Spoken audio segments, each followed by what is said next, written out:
Hey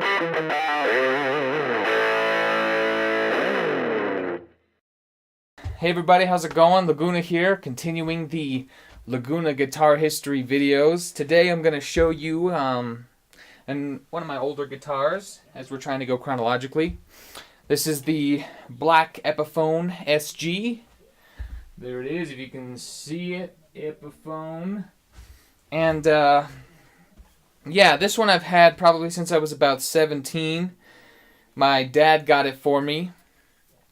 I had wanted an SG for a while after I started playing guitar and getting into Judas Priest, because Glenn Tipton played an SG for a better part of the 70s and 80s, and in some of those earlier Priest concert videos you could see him playing an SG. He had a mirror pickguard on his, which I always wanted for this but never got. I didn't pursue it that heavily. I just kind of always liked the idea of getting one. And so yeah, this is a guitar that I don't really play that much these days, and it's kind of a shame, but it's one I'd have a hard time getting rid of because my dad got it for me.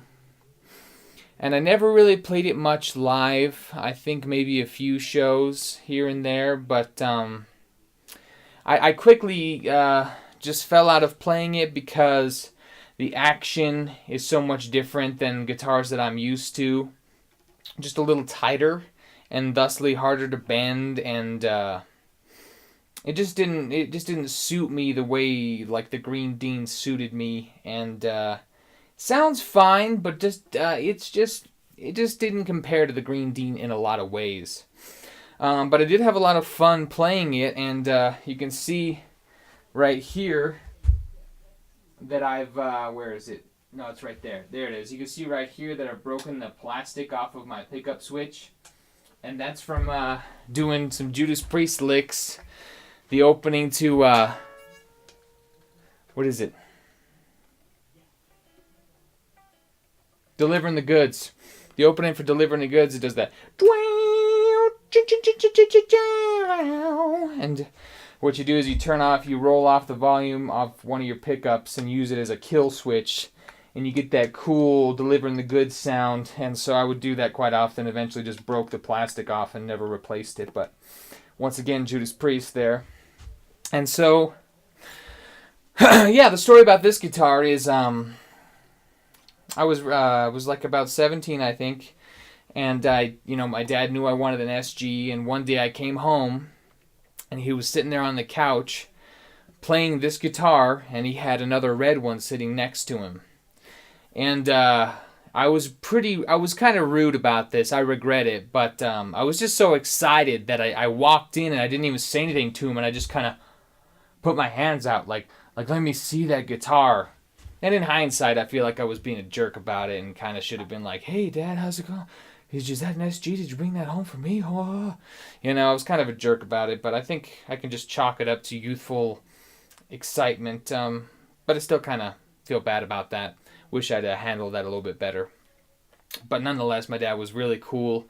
He hooked me up with this guitar, and yeah, it's a shame that I don't play it as much as I should. But yeah, it just hasn't come up as something I've needed to play or really felt the desire to play based on the guitars I'm using now and the differences therein. But something I'll never get rid of this guitar just because of the sentimental value, and maybe one day I'll have some work done on it to get it a little bit more into my playing style, my fashion of playing. But until then, it remains a big part of my guitar history, and a great guitar to have in the repertoire, because you need an SG. You just need one. I mean, if you're a guitar player, you just need certain guitars. And I feel like this is one of them. So the Epiphone SG, one of my favorites, but more aesthetically than playability, I would say. I enjoy the aesthetics more than I do the playing of it. It's just a nice looking guitar, and plays okay, but like I said, it's just more of a looker. But anyway, this is the guitar, and I want to show you my my case that I carried this around in. That'll give you a good insight into my history, so let's check that out. So here's the guitar case that SG is being held in, and As you can see, it's pretty much just held together with duct tape. It's pretty beat up, but I've got my my Paul Stanley from Kiss in there. I've got my Alice Cooper Constrictor. Of course, I've got my Judas Priest in there. Got my Megadeth, my Ace Frehley, and then my music teacher in high school, he stuck this in my guitar case once. I thought that was pretty funny.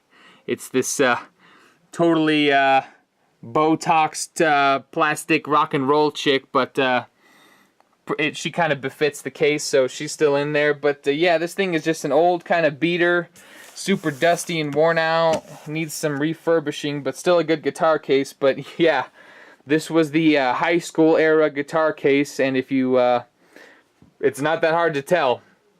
But anyway, thanks for watching the video, and we'll see you guys next time.